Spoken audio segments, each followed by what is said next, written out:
电视机前的观众朋友们，以及正在 YouTube 收看我们直播的朋友们，大家好，欢迎收看嘉华视讯 wowtv 活在5点的嘉宾访谈节目，我是主持人 Milly。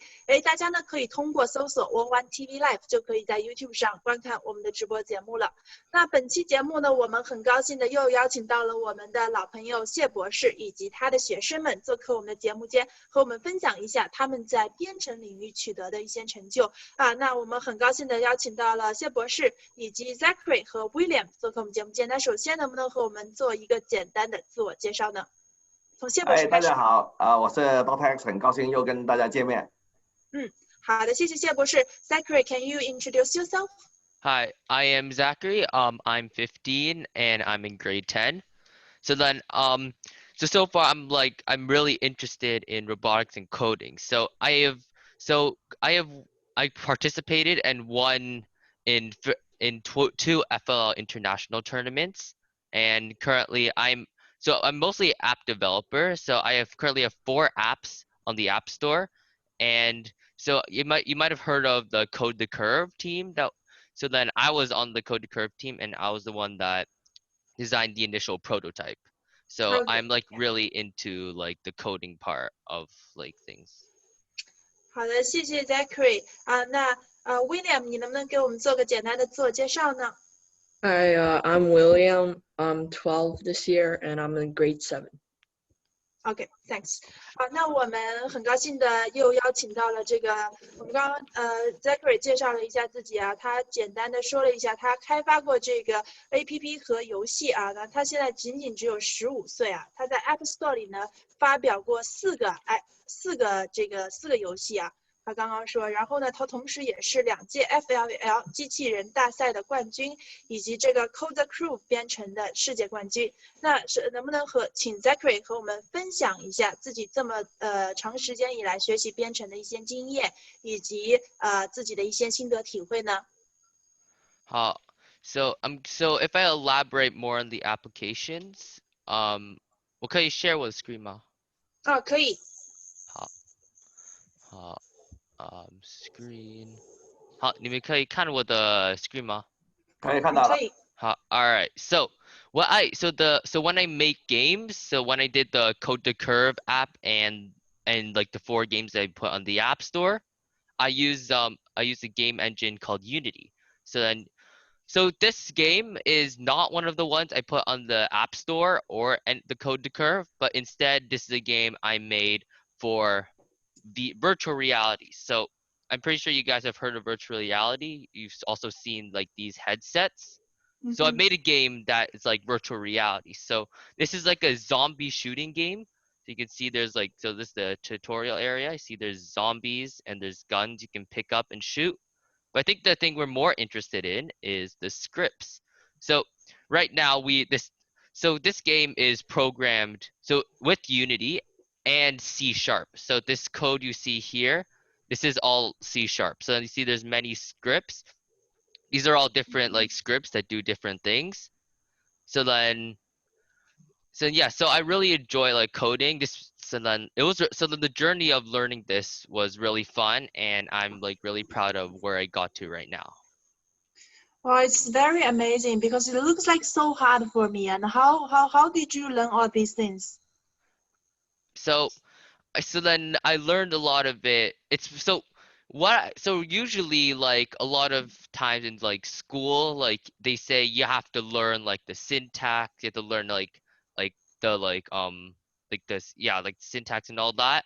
But I think what we should do is that we should learn by doing things. So then this is not the only project I did. So I did a lot more projects. So while learning it, I'm doing the project at the same time, so I learned the skills. So then when I make this project, I can use the skills I learned when I made the other projects, so that I can make this one. 在这个不停的学习以及使用之前的学习经验去做新的这个 APP 的过程当中，这是 Zachary 学习的一种方式。谢谢 Zachary。那 William， 你能不能跟我们分享一下你开发的这个虚拟世界3D 作品以及你这个从编程学习当中给你带来的提高和一些体会呢？ Yes, okay, so as Dr. X said, my mom didn't really like that I played a lot of games, but as I started to program and make games, it was more fun than actually playing it because you actually get to learn and also play it. So as a side project, let me share my screen.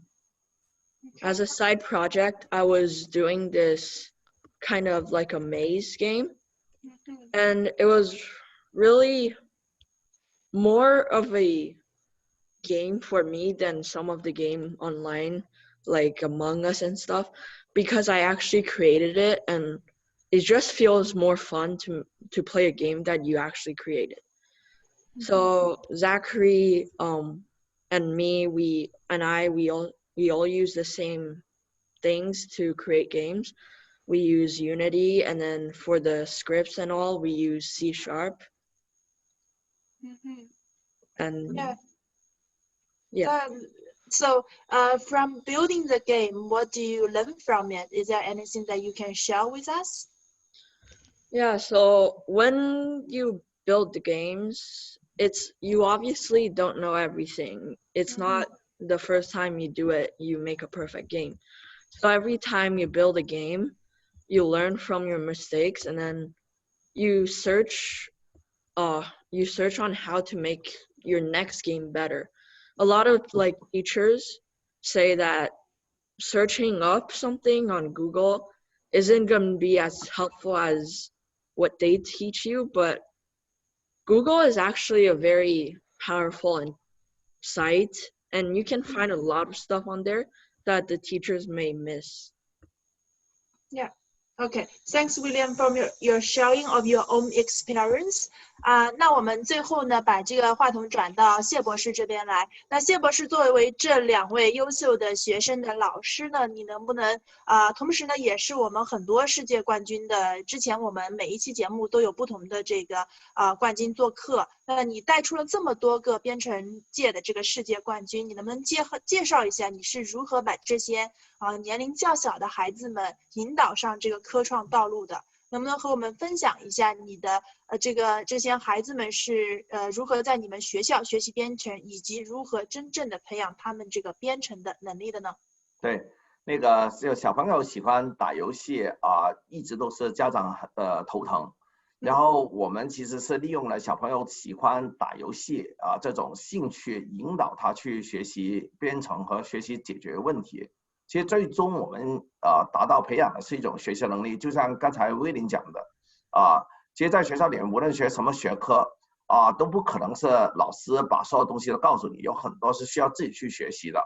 然后也像 Zachary 说的那样子通过每一个项目他都会学到一些新的东西，然后慢慢他的知识经验就会积累，而不是去像传统学编程那样去背诵一些syntax 语法定义或者考试。